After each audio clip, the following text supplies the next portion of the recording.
Thin black guy kicks him in the balls as he bends down in response to his annihilated testicles.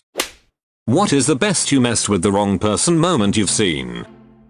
7th grade science. Bully, almost more of a bully's henchman, said something about a quiet kid's mother. Quiet kid's mom was dead. Quiet kid also apparently studied boxing. Who knew? What did you say about my mom? Wham. What did you say about my mom? Wham. Bully henchman was so shocked he did nothing and took the 2 straight punches to his face. I don't think he got in trouble. Happened before the teacher came in.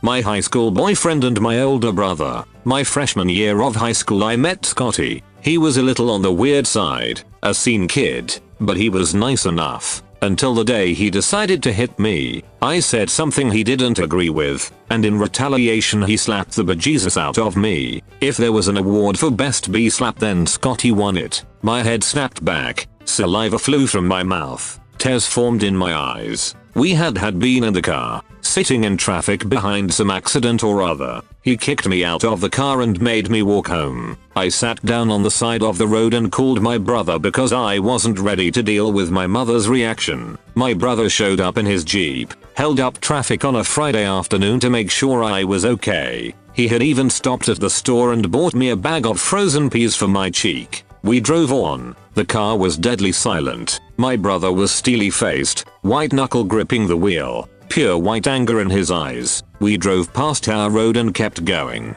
He pulled into Scotty's yard and stormed up to the door. I stayed in the car. Scotty came out, 5'7" to my brother 6'3". My brother grabbed him by the shirt and lifted him a good foot off the ground. I didn't hear what was said. All I know is my brother never had to hit the kid. Whatever he said to him made Scotty go pale and shaky. Brother laid him down on the front porch, came back down, got in the Jeep and wrecked that boy's front yard, tore it the hell up. Scotty's dad was one of those guys who won awards for his yard. Scotty had to explain to his dad why his yard was messed up. His parents called and apologized for their son's behavior. We never heard another word from Scotty.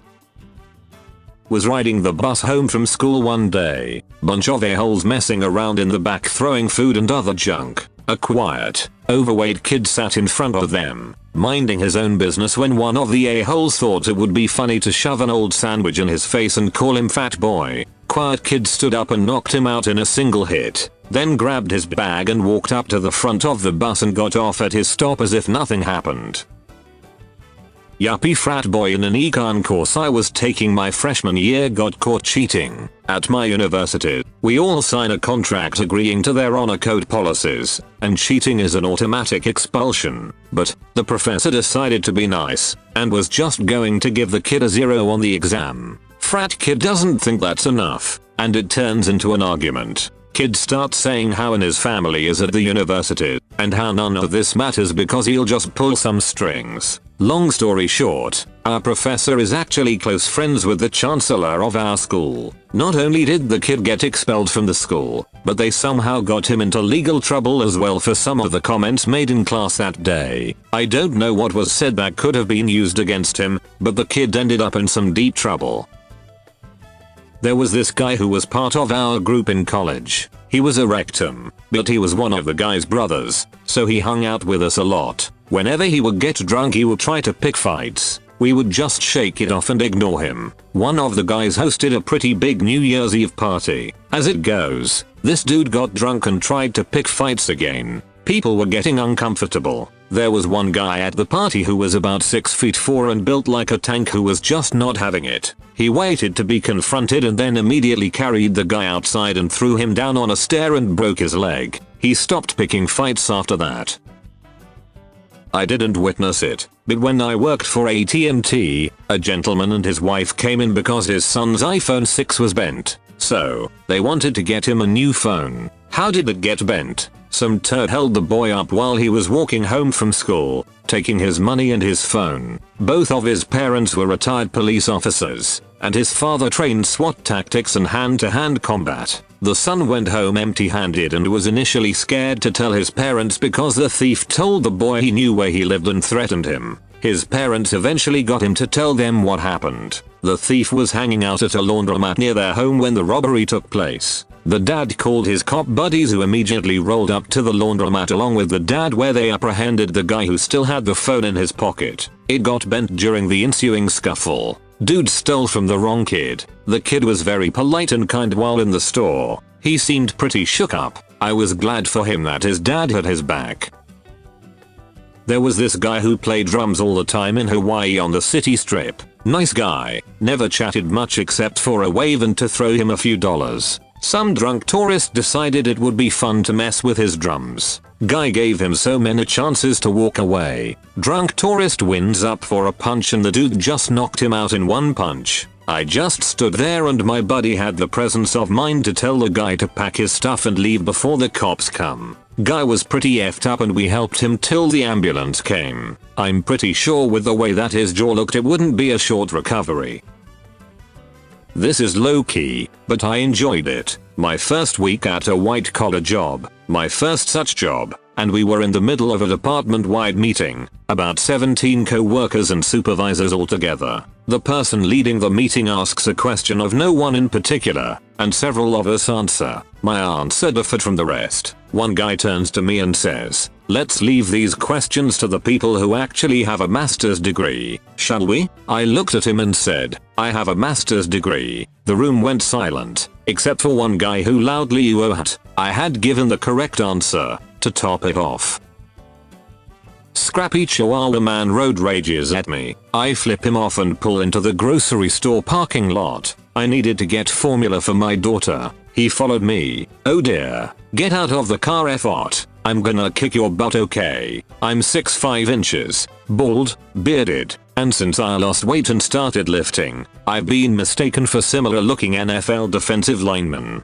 I got out of my bright green Volkswagen Beetle, crossed my arms, and looked straight at him for about 10 seconds before he got back in his little Honda and peeled out of the parking lot. Good thing too, I don't know how to fight.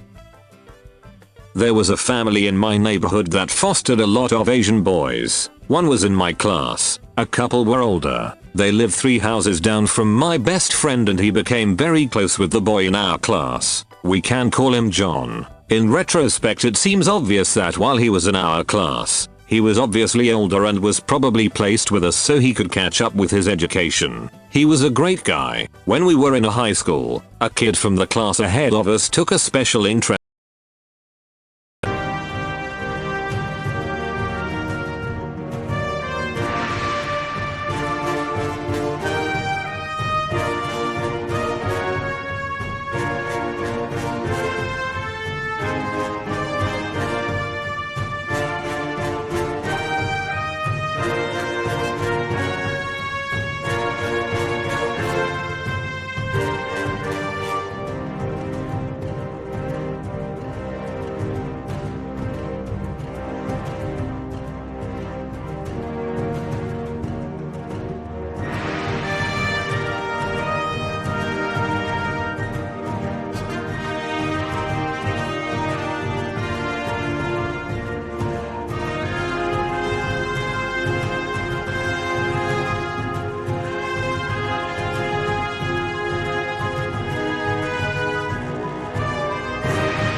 in picking on my friend. He was constantly effing with him. It escalated to him challenging my friend to fights, and finally showing up in our neighborhood. Eventually he shows up one day and confronts my friend in the street. John witnessed this and comes out to challenge the bully, and utterly and completely destroys this kid, who had to 50 pounds heavier. He was one of those big red-headed kids, and a much smaller, much faster Asian kid beat the poop out of him before he knew what happened. It was watching a Bruce Lee movie live. Afterwards my friend just walked up to me and said, "Well, I guess that's the end of my bully's name problem." It was. Another time, different kid, was fostered by the same family, was getting picked on relentlessly by some upperclassmen. They were using racial slurs, running him off the road with their cars when he rode his bike around. Finally he had enough one day at school, and gets into with the ringleader of the bullies. Through broken English and a lot of Vietnamese swearing, he agrees to meet them at the only gas station in town after school to settle things. Kid shows up to confrontation and removes a glass bottle from his bag, promptly breaks it and brandishes the jagged glass like a knife. Cue the bully immediately running to his car and taking off while the kid says that this is how you settle your honor in his country, or something to that effect. No one messed with him anymore after that incident.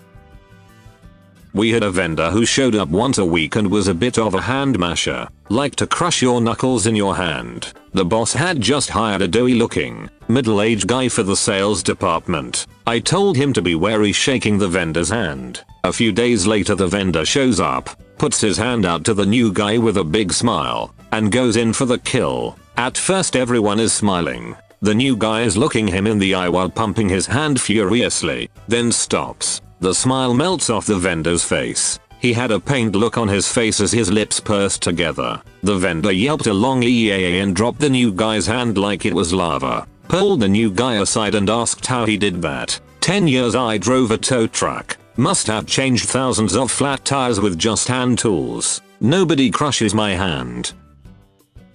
I was in a bar in Missouri. It was on the outskirts of Jeff City. Had a nice mix of customers with various backgrounds. College students, city dwellers, country folk etc. There was a group of white, preppy 20-something guys acting douchey. King of the douches marches up to bar and tries flirting with the bartender. She smiles and listens to him but clearly doesn't care. He keeps spewing stupid pickup lines while his friends egg him on. Next to him is a thin black guy drinking a Cosmo. After the last failed pickup line, the thin black guy says, "She really doesn't give a flying F about your pickup lines. She's just doing her job." King Douche doesn't like that. Starts talking crap about the black guy. Very immature stupid crap. The thin black guy keeps his cool, sipping his Cosmo. King Douche calls him a gay slur for drinking a Cosmo. Continues on a homophobic rant. Thin black guy finishes his drink and turns to King Douche. King Douche says, "What you gonna do?" Thin black guy kicks him in the balls as he bends down in response to his annihilated testicles.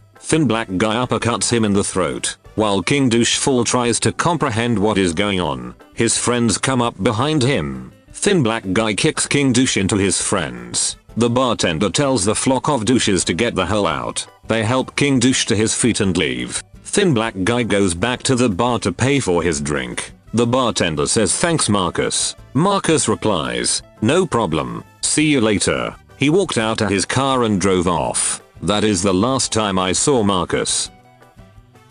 My grandpa was an army vet. Really nice guy. Kinda your typical portly boomer type. Well, one day we were at the mall and on the way back to the car some frat douche looking guy was walking along singing a dirty song comprised mostly of profanity. My grandpa told him, "Hey, there's kids around here. Watch your mouth." Guy sizes up my grandpa, sees he's kinda old, got a belly, and decides he's going to prove to his two buddies how tough he is by bowing up on an old man. He flexes his cut-off sleeved arms, juts his barbed wire tribal neck tattoo chin out, and kinda tries to chest bump my grandpa. My grandpa suddenly is in this perfect boxes stance and just rocks this guy in the gut. Frat dude goes down on his knees winded, and my grandpa says, "I said watch your mouth, boy." Guy starts to get up and say "F you," but my grandpa puts a left hook into his face and a right punch into his neck under his ear, and the dude goes down spread eagle and out cold. My grandpa steps over him walking towards his two buddies, who book it.